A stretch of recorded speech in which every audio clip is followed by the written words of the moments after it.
या देवी सर्वभूतेषु बुद्धिरूपेण संस्थिता नमस्तस्यै नमस्तस्यै नमस्तस्यै नमो नमः।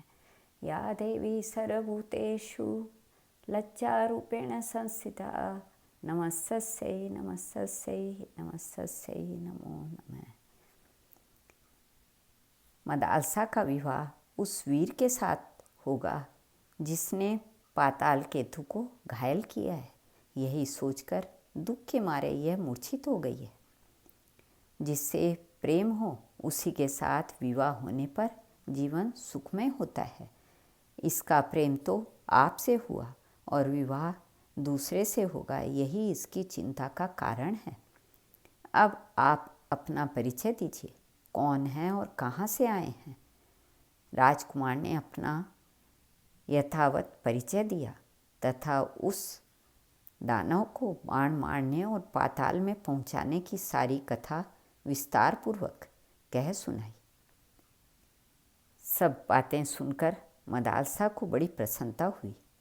उसने लज्जित होकर सखी की ओर देखा किंतु कुछ बोल न सकी।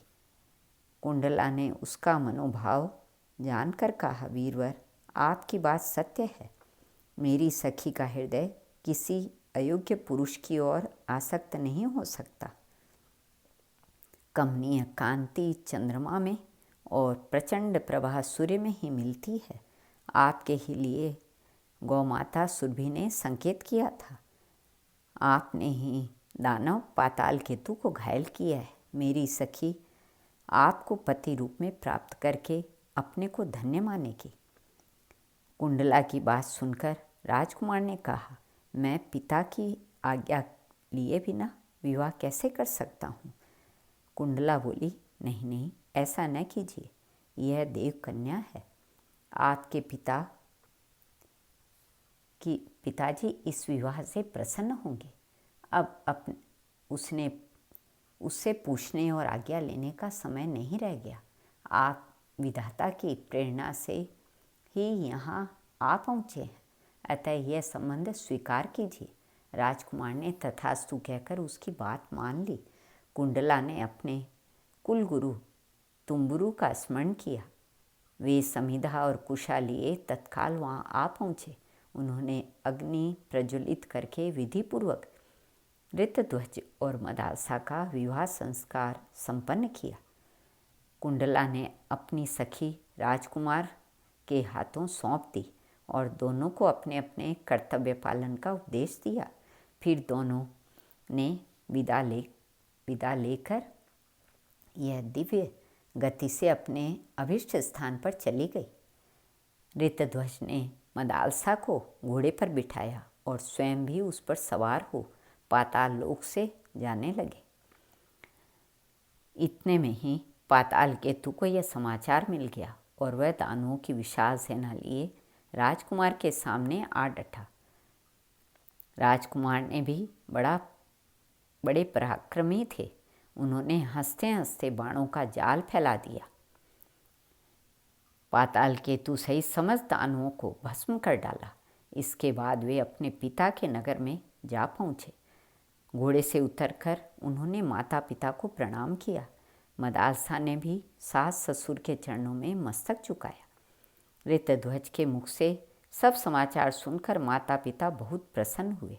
उन्होंने पुत्र और पुत्रवधू को हृदय से लगाकर उनका मस्तक सूंघा। मदालसा पति गृह में बड़े सुख से रहने लगी। वह प्रतिदिन प्रातःकाल उठकर सास ससुर के चरणों में प्रणाम करती और पति को अपनी सेवा से संतुष्ट रखती थी।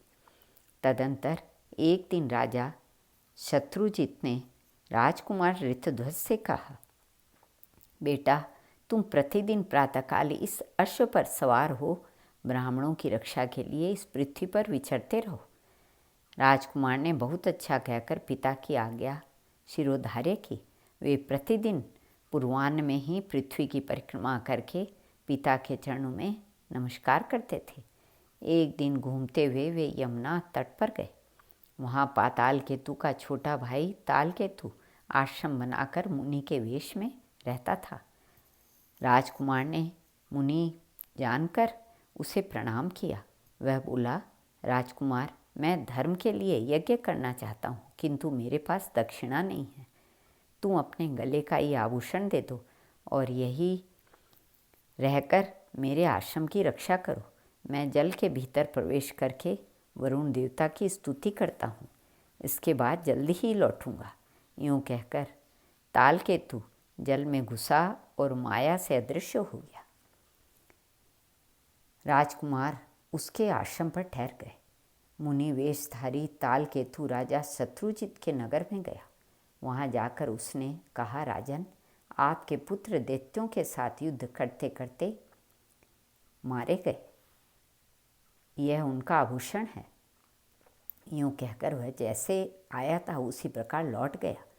राजकुमार की मृत्यु का दुखपूर्ण समाचार सुनकर नगर में हाहाकार मच गया।